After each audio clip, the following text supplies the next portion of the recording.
dia! Hoje eu vou ensinar a fazer pistão. Pega, opa, alavanca não. Pega ferro, redstone, botar aqui, madeira. Puta que pariu. Pera aí, se dá pedra. Deixa eu pegar a pedra aqui. Eu não vou ir até lá. Se bem que é mais rápido.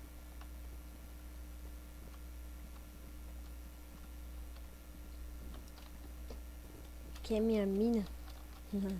Lá embaixo tem tipo aquela mina abandonada. Muito fácil de se perder, ó. Bom, galera, vocês pegam aí, ó. Primeiramente, pedregulho. Coloca aqui os 3 em cima. Coloca madeira aqui.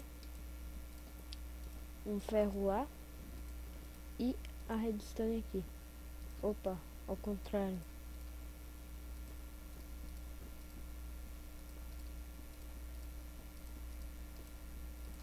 Aí, ó, tá aí.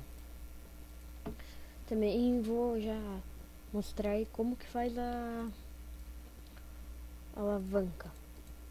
Tem que ter graveto. Coloca um pedregulho ali e um graveto aqui. Prontinho. Também placa de pressão. Muito fácil, galera. Aqui, ó. Põe 2 ali, já era.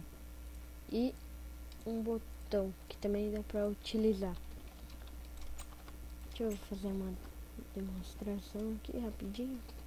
Onde? Aqui. Coloca ali. Coloca aqui. Passa aqui. Abriu lá. Ou com a alavanca também dá. Deixa eu ver com o botão. Botão não tem onde colocar.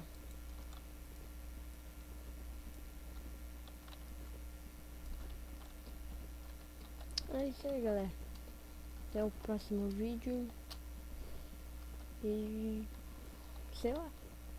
Plantam bastante aipim. Valeu aí. Até o próximo. Tchau, tchau.